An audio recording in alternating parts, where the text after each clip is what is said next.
Hello बच्चों, स्वागत है आपका मेरे YouTube चैनल पे।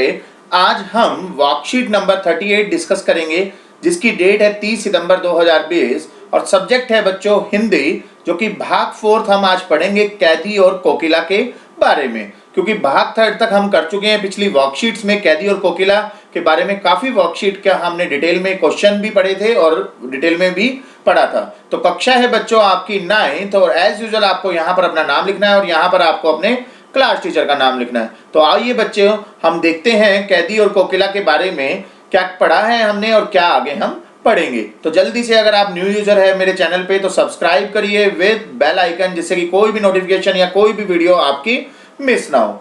तो बच्चों, परिचय जो यहाँ पर बताया गया है पिछले कार्यपत्रकों में, मतलब कार्यपत्रकों का मतलब यही है बच्चों, वर्कशीट में हमने जाना कि कवि जो थे माखनलाल चतुर्वेदी जी ने कैदी और कोकिला कविता में जेल में बंद एक स्वतंत्रता सेनानी के साथ साथ एक कोयल का भी वर्णन किया है।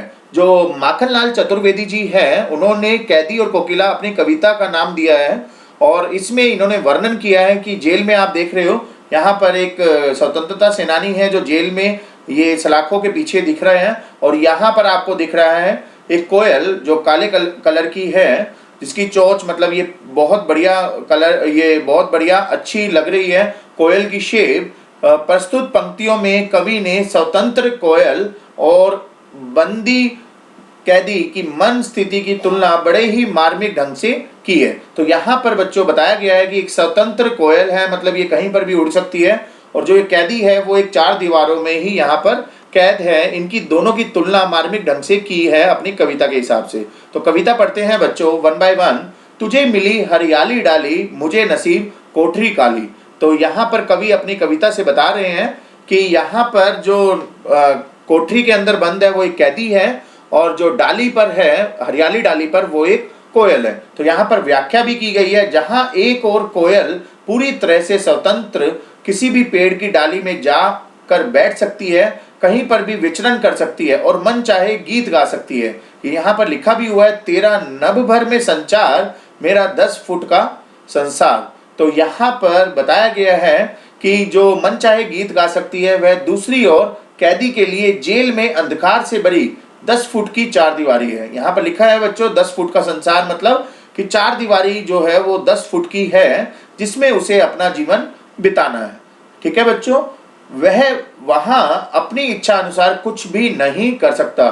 जो ये 4 दीवारी के अंदर बंद है, ये अपनी इच्छा अनुसार कुछ भी किसी भी तरह का काम नहीं कर सकता।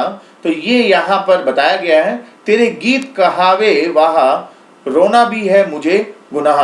तो यहाँ पर बता रहे हैं कि कोयल के मधुर गान को सुनकर सब लोग वाह वाह करते हैं, वहीं किसी कैदी के रोने की को कोई सुनता तक नहीं है। कैदी जो है वो रो रहा है तो उसको कोई सुन नहीं रहा है, मगर जो कोयल है वो बिल्कुल स्वतंत्र है और वो अगर गान गाती है तो लोग कहते हैं कि वाह कितना बढ़िया गा रहे हो आप। ठीक है बच्चों, तो ये चीज यहाँ पर बताई गई है। देख विषमता तेरी मेरी, बजा रही तीस पर रणबेरी।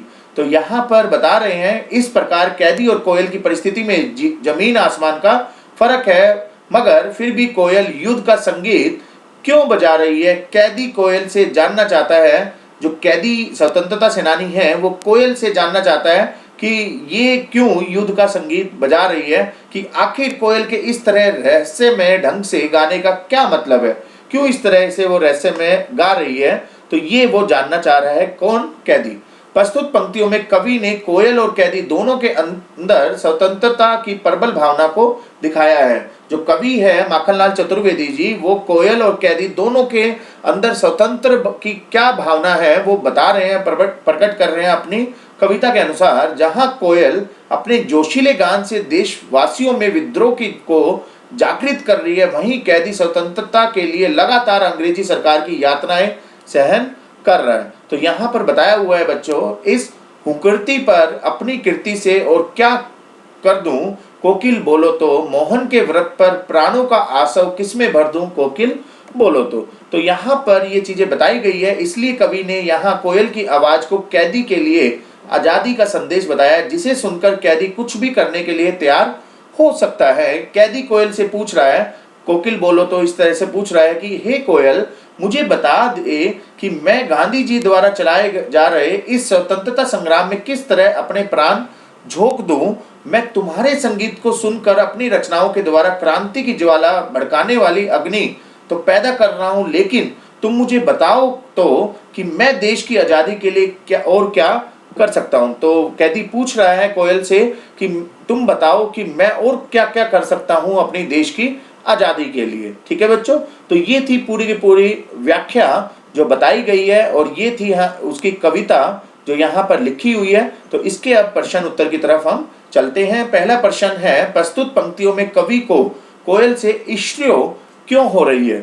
क्यों पंक्तियों में कवि को कोयल से ईर्ष्या आ रही है, कि वो क्यों ऐसा कर रही है, ये चीजें हमें बतानी है। यहाँ पर जो कवि की कोयल से ईर्ष्या का मुख्य कारण उसकी स्वच्छंदता से है। वह आकाश में स्वतंत्रता से उड़ान भर रही है और कवि जेल की काट कोठरी में बंद है। कोयल गाकर अपने आनंद को प्रकट कर सकती है, पर कवि के लिए तो रोना भी एक बड़ा गुनाह है, जिसके लिए उसे दंड भी मिल सकता है। तो ये है बच्चों, जो कवि जो है वो कोयल को ईर्ष्या क्यों दे रहा है, इसलिए ये बता रहा है यहाँ पर। ठीक है बच्चों, तो दूसरा प्रश्न है आपके सामने, प्रस्तुत पंक्तियों का भाव स्पष्ट कीजिए।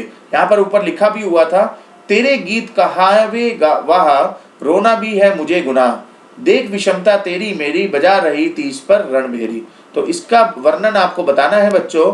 तो यहाँ पर लिखा हुआ है भाव सौंदर्य है। यहाँ पर कवि और कोयल के जीवन का तुलनात्मक वर्णन हुआ है। कोयल के गीत जहाँ सब ओर से प्रशंसा पाते हैं, वहीं कवि का रोना अर्थात अपनी बात को व्यक्त करना भी एक गुनाह माना जाता है। तो ये जो पंक्ति लिखी हुई है बच्चों, इसको यहाँ पर वर्णन करना था, भाव स्पष्ट करना था, वो हमने यहाँ पर लिखा है। तीसरा प्रश्न आपका सामने है, उन पंक्तियों को छांटकर लिखिए जहां गांधी जी द्वारा चलाए जा रहे स्वतंत्रता संग्राम का वर्णन है। तो यहाँ पर बच्चों देखो लिखा भी हुआ है, मोहन जो है मोहनदास करमचंद गांधी जी, उनकी पंक्तियां यहाँ पर लिखी हुई है। तो इन्हीं पंक्तियों में गांधी जी के वर्णन के बारे में लिखा हुआ है, ये हमने यहाँ पर लिखा है, मोहन के व्रत पर प्राणों का आसव किसमें भर दूं। तो ये पंक्ति आपको यहाँ पर लिखनी थी। ठीक है बच्चों, तो ये हो गया आपका तीसरे प्रश्न का उत्तर। चौथा प्रश्न है, आपके अनुसार कवि देश की आजादी के लिए क्या क्या कर सकता है, सोचकर आपको लिखना है। तो आपके अनुसार कवि जो है वो देश की आजादी के लिए सब कुछ करने को तैयार है। वह केवल अपने भारत को अंग्रेजों से मुक्त करवाना चाहता है, इसके लिए वह अपने प्राण तक भी न्यौछावर कर सकता है। तो ये थी कंप्लीट वर्कशीट बच्चों, जो कि आपके सामने सारे के सारे उत्तर हमने दिए हैं, और ये है आपके प्रश्न। तो इसी तरह से हम वीडियो को लाते रहेंगे बच्चों। जल्दी से इसको लाइक करिए, न्यू यूजर है तो सब्सक्राइब करिए with bell icon, and finally इसको शेयर करिए, जिससे कि सभी बच्चे वर्कशीट को कंप्लीटली टाइमली कंप्लीट कर पाए। तो मिलेंगे नेक्स्ट वर्कशीट नेक्स्ट वीडियो में। अभी के लिए थैंक यू।